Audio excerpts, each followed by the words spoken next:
이 시간 하나님 아버지 말씀은요, 다니엘서 1장 8절에서 16절입니다. 다니엘서 1장 8절에서 16절까지 저하고 한 절씩 교독하기로 하겠습니다. 다니엘은 뜻을 정하여 왕의 진미와 그의 마시는 포도주로 자기를 더럽히지 아니하리라 하고 자기를 더럽히지 않게 하기를 환관장에게 구하니 하나님이 다니엘로 환관장에게 은혜와 긍휼을 얻게 하신지라. 환관장이 다니엘에게 이르되 내가 내 주 왕을 두려워하노라. 그가 너희 먹을 것과 너희 마실 것을 지정하셨거늘 너희의 얼굴이 초췌하여 동무 소년들만 못한 것을 그로 보시게 할 것이 무엇이냐? 그렇게 되면 너희 까닭에 내 머리가 왕 앞에서 위태하게 되리라 하니라.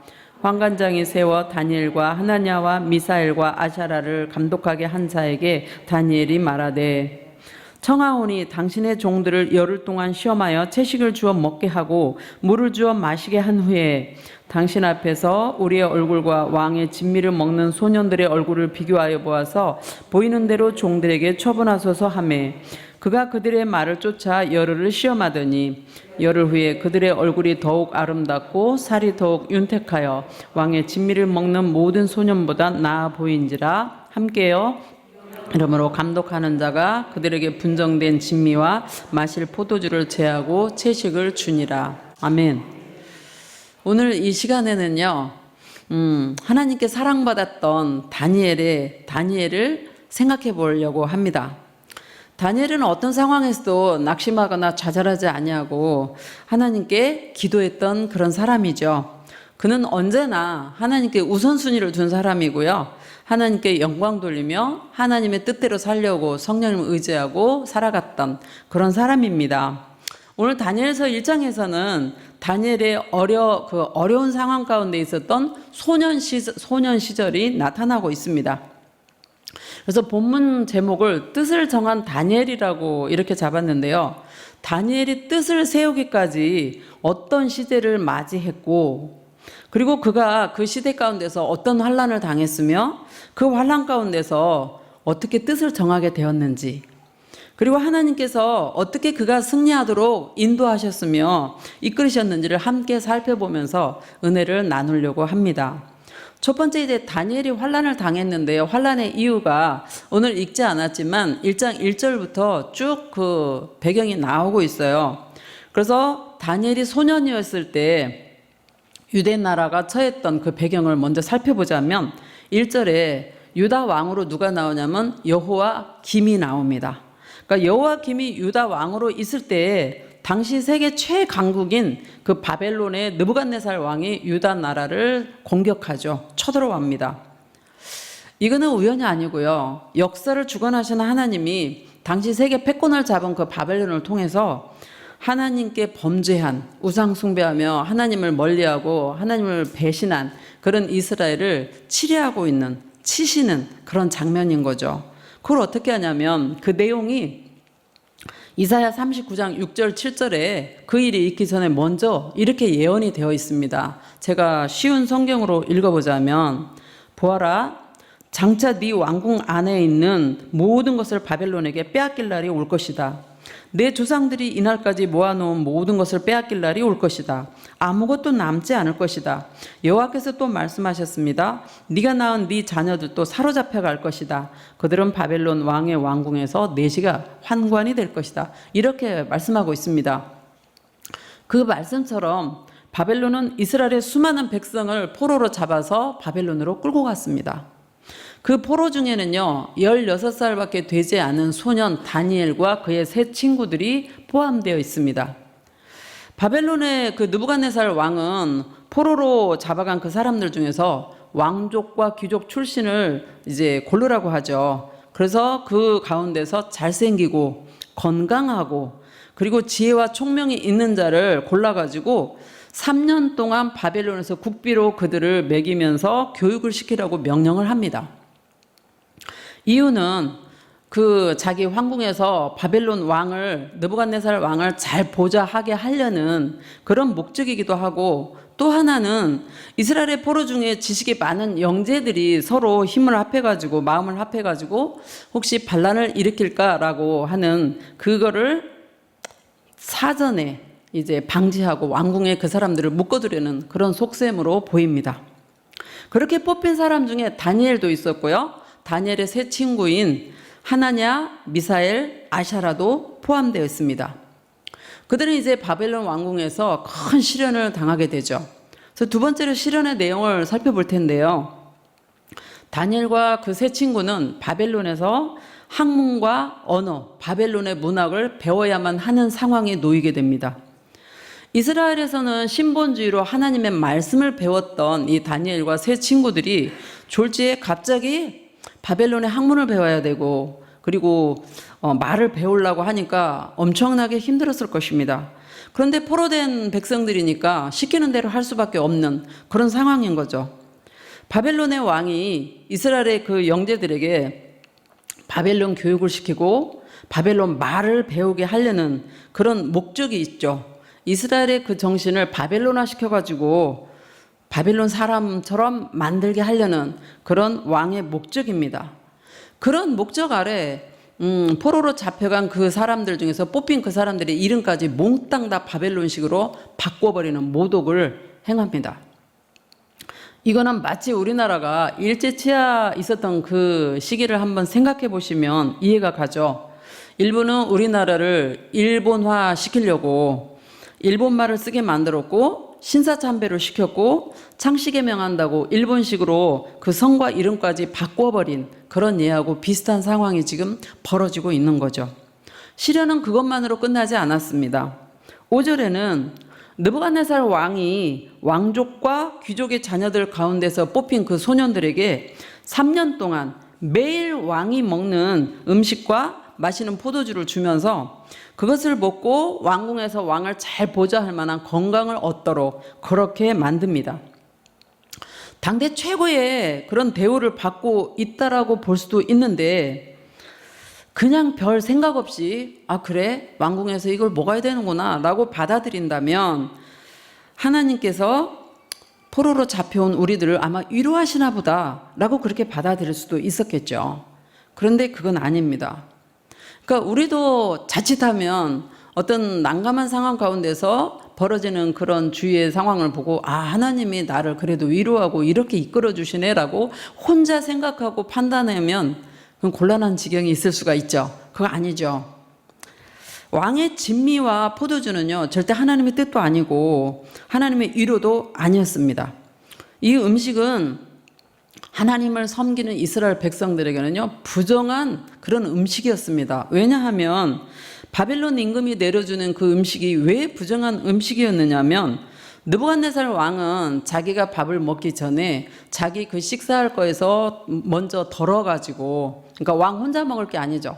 왕과 거기 왕궁에서 먹을 것 돼서 이제 그 음식을 얼마 떼어가지고 자기가 섬기는 이방 신에게 우상 신들에게 바치면서 축복해달라고 빌었던 그런 음식이죠. 그러니까 비록 조금 떼어서 바쳤겠지만 그 조금 떼온 그 음식뿐만 아니라 왕과 왕궁이 먹는 모든 음식을 다 우상 신에게 주었다, 드렸다라는 그런 의미가 있기 때문에 이스라엘 이 백성들에게는 굉장히 부정한 음식이 될 수밖에 없었습니다. 그러니까 다니엘과 그 세 친구들은 이렇게 우상 숭배에 행해진 그 음식을 먹는 것은 하나님의 영광이 되지 않을 뿐만 아니라 또 그들에게는 큰 시험으로 닥친 것이죠. 다니엘은 고민이 이제 들어갔을 겁니다. 그가 이스라엘에서 가르침을 받았던 하나님의 말씀대로 행하려니 왕의 부정한 음식과 우상 제물을 먹지 않아야 되는 거죠. 그런데 바벨론에서 그 세계 최대 강국인 바벨론 느부갓네살 왕의 명령을 어긴다면 그는 죽임을 당할 수도 있는 그런 상황에 놓였습니다. 다니엘은 어떻게 해야 될까요?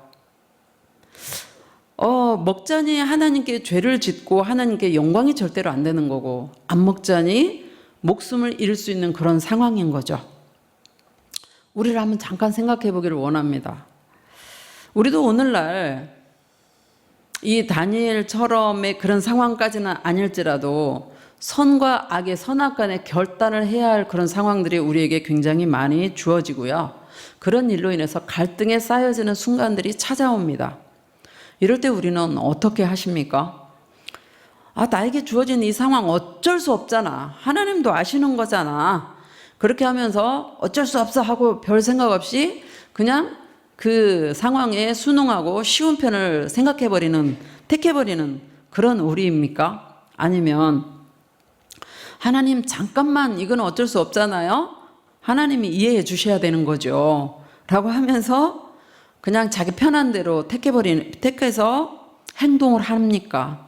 아니면 정말로 손해보면서 하나님의 말씀에 순종을 하십니까?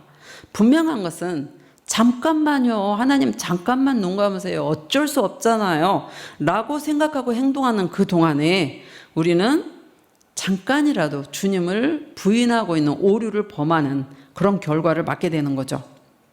우리는 어떤 상황에서든지 예수 그리스도를 인하여 거룩하게 된 내 자신을 죄로 더럽히지 않기를 축복합니다. 때로 눈앞의 이익을 잃을지라도 끝까지 순전한 믿음을 지키는 그런 자들에게는요, 하나님께서 모든 것이 합력해서 선을 이루도록 역사하십니다. 우리가 세상의 이익을 얻게 되는 기회가 올지라도 그것이 불우한 것이라고 판단이 된다면 결코 받아들이거나 그것을 탐하지 않아야 됩니다. 이런 상황에서 다니엘은 어떻게 했습니까? 다니엘은 뜻을 세웠습니다. 오늘 본문 8절에 보면 다니엘은 왕이 준 음식과 포도주로 자기를 더럽히지 않겠다고 뜻을 정했다라고 분명히 말씀합니다.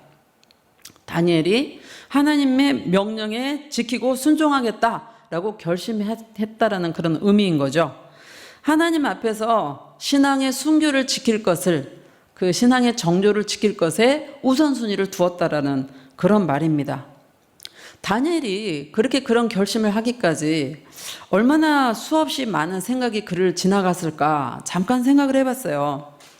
주위에서 같이 잡혀왔던 그런 사람들이 이렇게 말할 수도 있었지 않을까요? 왜 혼자만 유독 그렇게 신앙의 특심인 사람처럼 유별나게 굴어 그냥 따라가면 될 거 아니야 라고 분명히 말한 그런 사람도 있었을 거고요. 아마 따갑게 바라봤을 거겠죠. 또 이제 그 바벨론에서 만일에 안다면 세계 최대 강국인 이 바벨론 왕을 네가 뭘로 아는데 너 죽을래? 라고 목숨의 위협까지 받는 그런 상황에 지금 다니엘이 놓인 겁니다.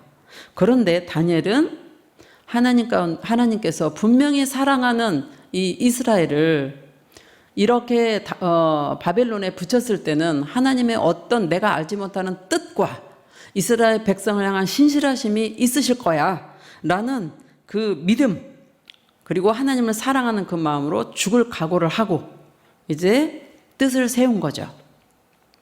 오늘날 세상에는요, 예수 그리스도를 믿고 하나님의 자녀된 그리스도인 우리를 더럽히는 것들이 굉장히 많이 있습니다. 우리는 하나님 앞에서 나 자신을 더럽히는 것이 무엇인지를 생각해 보기를 원합니다. 그래서 그 에베소서 5장 3절에서 5절에는요, 이렇게 말씀하고 있습니다. 음행과 온갖 더러운 것과 탐욕은 너희 중에서 그 이름이라도 부르지 말라.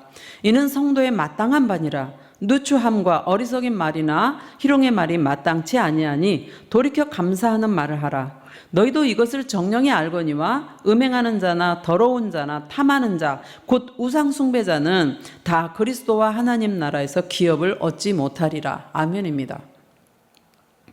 우리는 이 말씀에 의하면 하나님의 자녀들로서 인격을 파괴시키는 음행 행동을 생각조차 말고 버리라, 이렇게 말씀하시는 거고요. 하나님을 떠나게 하고 그 미움을 일으키는 탐욕, 그리고 죄를 짓게 하는 우상 숭배에서 떠나라, 이렇게 말씀하고 계시는 거죠. 그리고 말로써 죄 짓지 않도록 조심하라, 이렇게 말씀하고 있습니다. 우리는 하나님의 자녀입니다. 하나님의 자녀답게 세상과 구별돼서 살아야 합니다. 세상에 살고 있지만 세상에서 죄와 짝하지 아니하고 하나님의 자녀답게 구별되어서 예수님의 빛을 나타내는 하나님의 백성으로서 승리하며 죄를 이기기를 축복합니다. 내 입술에 정말 성령께서 파수꾼을 세워주셔서 기도하는 입술, 남을 축복하는 입술, 세워주는 입술, 그렇게 되게 해주시라고 우리는 부단히 기도해야 될 줄로 믿습니다. 많은 사람들이 세상에 좋아 보이는 것에 마음을 뺏겨가지고 믿음을 잃어버립니다. 하나님을 배반하고 떠나갑니다. 그러나 중요한 것은 하나님을 잃어버리면 모든 것을 잃어버리는 결과를 낳습니다. 반면 하나님을 사랑하면 우리는 모든 것을 얻게 됩니다. 옛날에 원로 목사님께서 자주자주 이렇게 설교 중에 말씀하신 것 중에 하나가 애기들이 엄마의 젖만을 찾는다는 거죠. 그러나 엄마를 사랑하고 엄마를 찾으면 엄마에게 모든 것이 있다. 마찬가지로 우리가 하나님에게 나에게 필요한 뭔만을 달라고 구하지 말고 하나님을 가까이 하고 하나님을 만나라. 이렇게 말씀하셨던 그 말씀이 생각납니다. 우리도 지금 하나님께 우선순위를 두기 위해서 뜻을 정해야 한다고 생각합니다. 지금 이 자리에 와 계신 분들 중에는 다음 세대를 위해서 세일의 기도에 내가 깨어서 기도해야지 라고 뜻을 정하고 나오신 줄 압니다.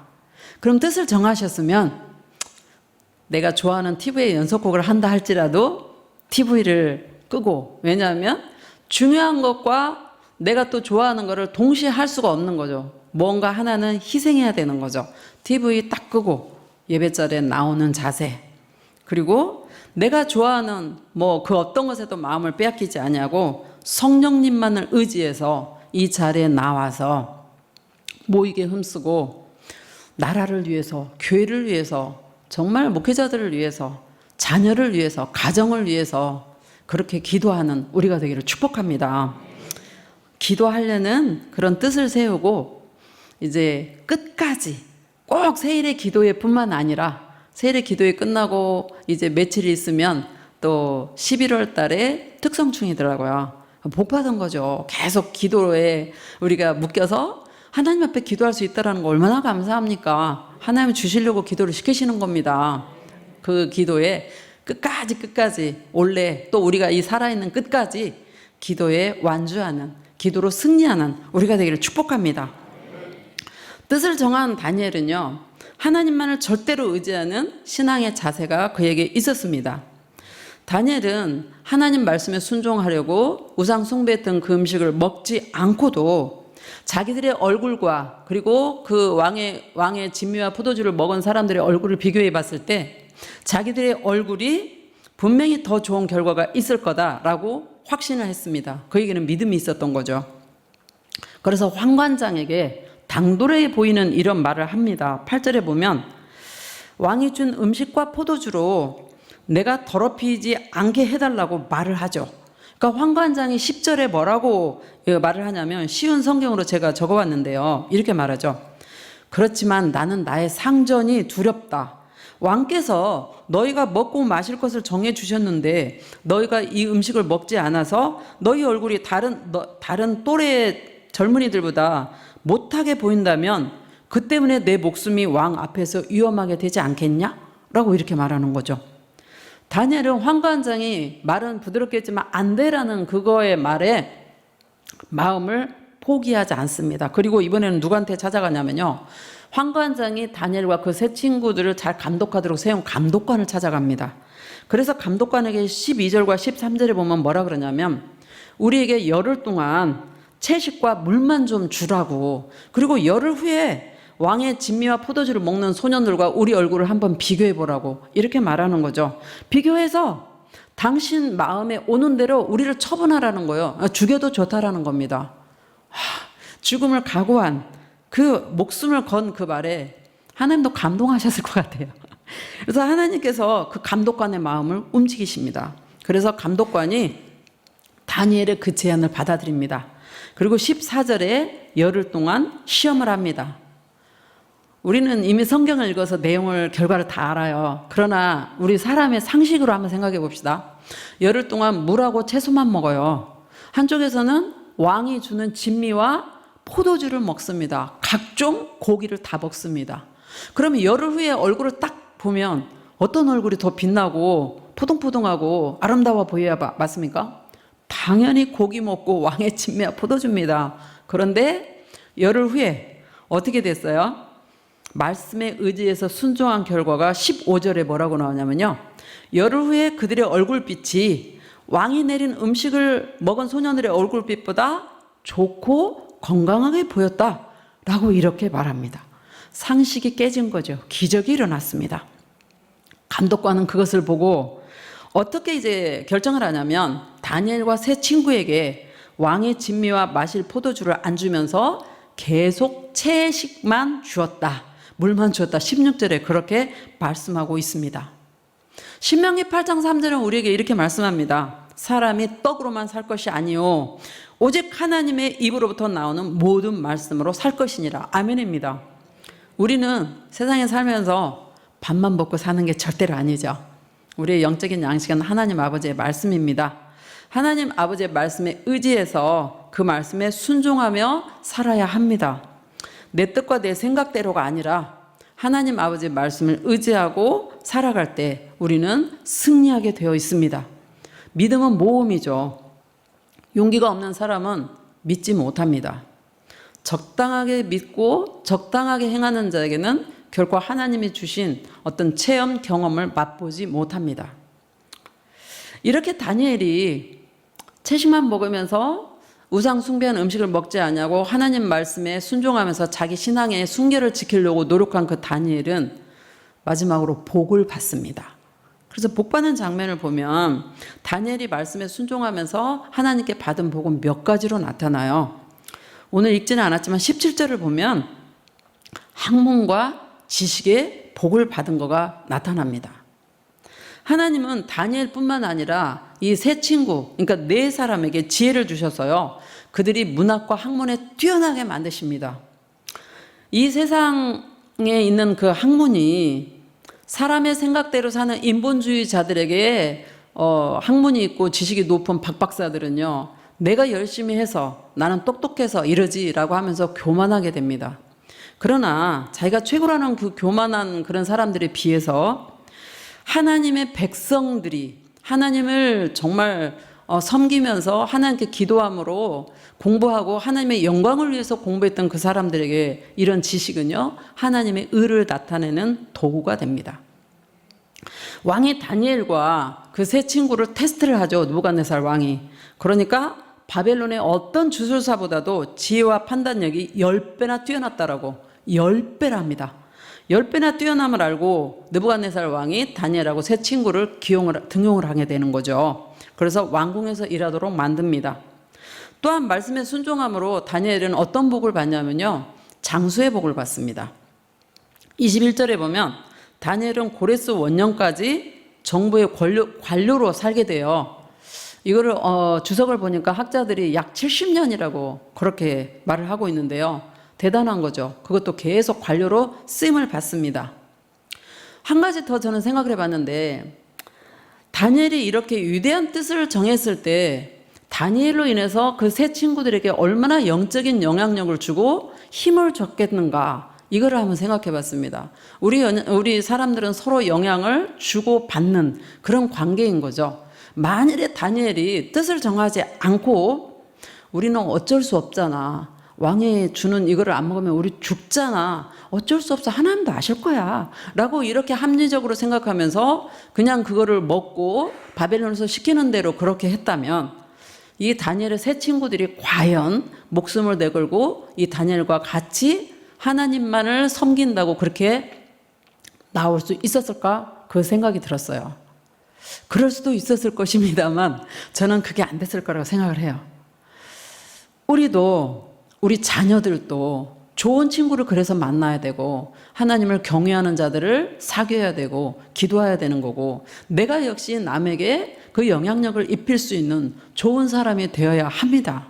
또 내 자녀들도 믿음 안에서 제대로 서서 친구들에게 좋은 믿음의 영향력을 흘려주는 그런 자녀들이 되기를 축복합니다. 우리는 그걸 위해서 기도하기를 원합니다. 우리는 지금 어디에 있습니까? 우리는 하나님의 자녀들입니다만 하나님을 잘 모르는 이방인들이 살고 있는 이 세상 가운데서 광야 같은 삶을 우리는 살아가고 있습니다. 우리는 하나님의 뜻과 말씀에 바로 서서 정말 말씀에 순종하고 말씀에 복종하며 하나님의 주권을 인정하고 성령님과 동행할 때 예수님을 안 믿는 사람들은 우리의 행동을 통해서 정말 하나님이 계신가 봐. 저 사람 하나님을 믿더니 행동이 완전히 달라졌어. 착해진 거 봐. 달라졌지 않아? 이렇게 할 때 하나님 또 영광 받으시는 거죠. 세상 사람들은 예수가 있긴 있나 봐. 교회 가볼까? 아마 전도도 다 이렇게 잘 될 겁니다. 그래서 우리가 전도할 때 기도가 물론 따라야 되고 내가 하나님의 자녀답게 예수의 빛을 나타내는 우리의 삶을 통해서 예수의 믿는 자라고 증거하는 우리가 될 줄 믿습니다. 그럴 때 하나님 영광 받으실 거고요. 이제 말씀을 마무리합니다. 우리는 세상을 살아나가면서 때로 선악간에 결단해야 될 상황이 굉장히 많이 주어집니다. 갈등할 상황들이 많이 빚어지죠. 그럴 때 우리는 무엇을 택하겠습니까? 우리의 정체성은 분명히 나는 그리스도인입니다. 나는 하나님의 자녀입니다. 하나님의 뜻을 따라 하나님께 우선순위를 두고 말씀에 순종하는 우리가 되기를 축복합니다. 그럴 때 하나님께서 우리와 함께 하시며 우리의 믿음에 복을 주시고 또 우리를 통해서 하나님의 영광을 나타내게 하시는 그런 역사하심을 나타내시라고 믿습니다. 우리는 하나님만을 기뻐하며 성령님과 동행하고 열매 맺는 우리가 되기를 축복합니다. 아멘입니다. 제가 기도 잠깐 하고요. 지금 31분인데 50분까지 20분간 기도하고 찬송 한 곡 하고 그리고 나머지 또 20분 기도하도록 그렇게 하겠습니다. 기도할 때 이 자막에 방송팀에서 기도 제목을 올려주신 겁니다. 네, 제가 기도하겠습니다. 하나님 아버지, 은혜를 진심으로 감사를 드립니다.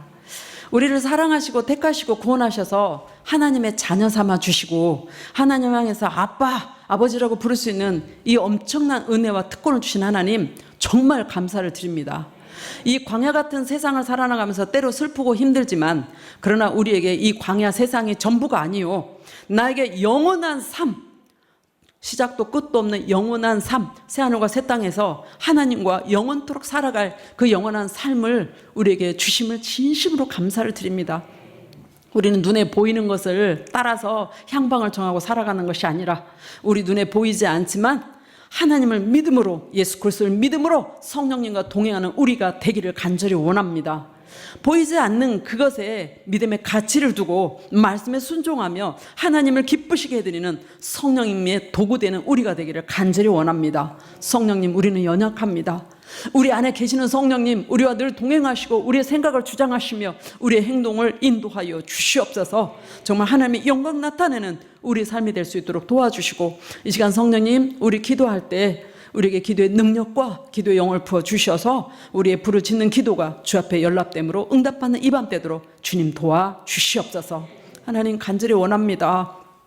우리 원로 목사님 수술하시고 퇴원하셔서 지금 회복 중에 계십니다. 정말 간절히 원하는 것은 입맛을 주시옵소서. 하나님, 입맛을 주셔서 잘 드셔야 얼른 건강을 회복하실 수 있으리라고 생각합니다. 믿습니다. 주님, 원로 목사님 붙들어 주시고 입맛이 돋아지게 하시고 먹는 거 잘 소화되게 도와주시며 얼른 힘을 챙기고 회복되도록 역사하여 주시옵소서.